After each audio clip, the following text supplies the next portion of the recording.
Halo anak-anak, bagaimana kabarnya hari ini? Bapak harap anak-anak kami semua dalam keadaan sehat-sehat selalu. Baiklah anak-anak, seperti biasanya, sebelum kita memulai pembelajaran kita hari ini, mari kita awali dengan berdoa. Mari siapkan hati kita untuk berdoa. Berdoa dimulai.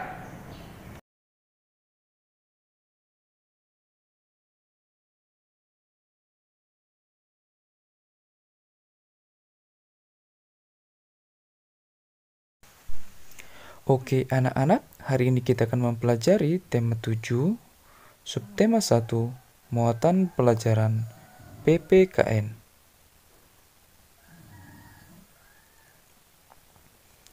Di pembelajaran 3 ini, kita akan pertama-tama mempelajari faktor-faktor penyebab keberagaman bangsa Indonesia. Masyarakat Indonesia adalah masyarakat yang majemuk, yang terdiri dari berbagai macam suku, agama, ras, dan budaya.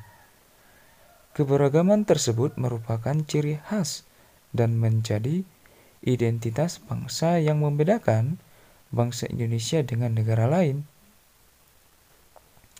Ada beberapa faktor penyebab terciptanya masyarakat yang majemuk di Indonesia, yaitu yang pertama, faktor letak geografis negara Indonesia yang dilalui garis khatulistiwa. Indonesia berada di antara benua Asia dan Australia, serta antara Samudra Pasifik dan Samudra India. Dengan demikian, Indonesia terletak di jalur persimpangan transportasi laut dunia.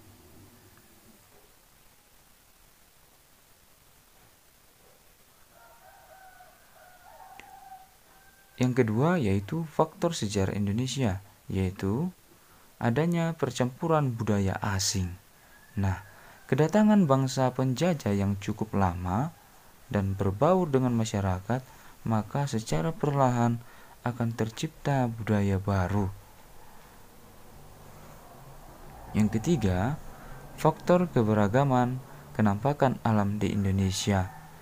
Wilayah Indonesia terdiri atas pulau-pulau, mengakibatkan masyarakat antar pulau sulit berhubungan satu sama lain.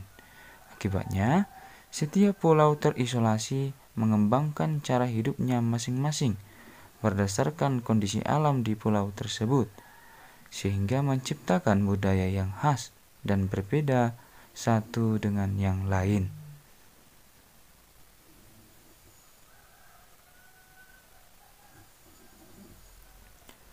Yang keempat yaitu faktor keturunan. Faktor keturunan dibedakan menjadi dua, yaitu ras dan suku. Ras adalah salah satu sistem pengelompokan manusia berdasarkan ciri-ciri fisik secara umum. Masyarakat Indonesia dibedakan menjadi 4 kelompok ras, yaitu ras Papua, Melanezoid, ras Negroid, ras Wedoid, dan ras Mongoloid.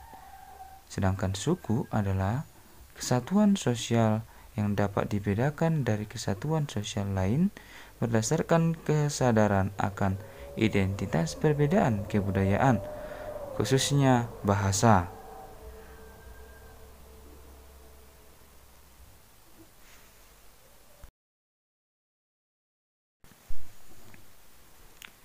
Nah, kita sekarang masuk kepada pembelajaran keempat, yaitu memaknai keberagaman sebagai identitas bangsa Indonesia.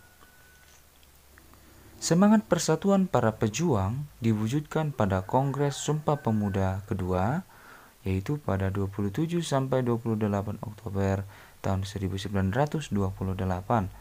Kongres Sumpah Pemuda II merupakan lanjutan dari Kongres Sumpah Pemuda yang pertama. Kongres Sumpah Pemuda kedua ini menghasilkan sebuah sumpah persatuan yang kita kenal saat ini, yaitu sebagai Sumpah Pemuda. Anggota Perhimpunan Pelajar-Pelajar Indonesia atau disingkat dengan PPPI yang merumuskan Sumpah Pemuda. Sumpah Pemuda, Sumpah Pemuda. Satu, kami putra dan putri Indonesia. Kami putra dan putri Indonesia.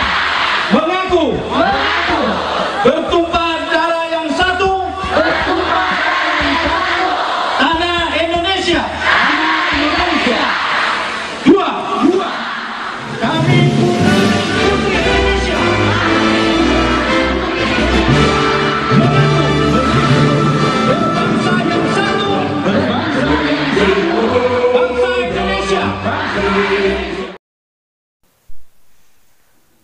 Perbedaan antar suku di Indonesia.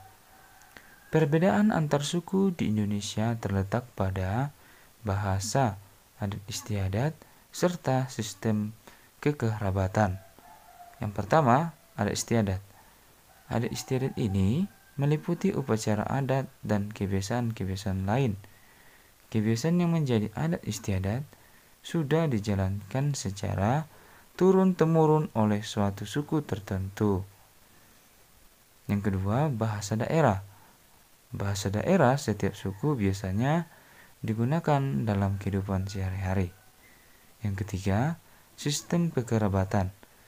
Sistem kekerabatan ini merupakan sistem keturunan yang dianut oleh suku bangsa tertentu berdasarkan garis ayah atau laki-laki, garis ibu atau perempuan, atau kedua-duanya.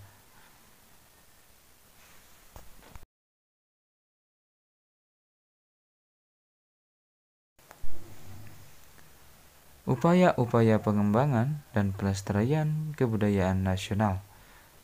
Peristiwa Sumpah Pemuda mengajarkan kita untuk melihat perbedaan yang ada sebagai pengikat bangsa dan bukan pemecah persatuan. Oleh sebab itu, sebagai warga negara, kita memiliki tugas dan tanggung jawab untuk mempertahankan kemerdekaan dan persatuan dalam keberagaman tersebut.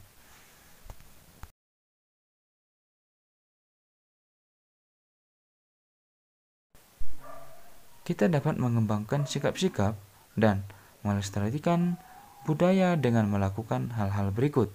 Yang pertama, berteman dengan siapa saja tanpa membeda-bedakan suku, ras, dan agama.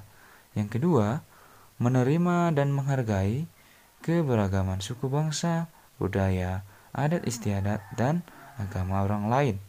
Yang ketiga, tidak merasa kebudayaan dan kebiasaan suku budaya sendiri lebih baik daripada suku budaya lain. Yang keempat, ikut hadir dalam menyaksikan pentas kesenian daerah. Dan yang kelima, turut serta mengembangkan dan melestarikan budaya daerah di Indonesia. Demikianlah materi kita hari ini anak-anak. Bapak harap anak-anak kami semua dapat memahaminya. Bapak tetap menghimbau dan mengingatkan agar kita tetap mematuhi protokol kesehatan, memakai masker, menjaga jarak, dan rajin cuci tangan. Sekian dan terima kasih.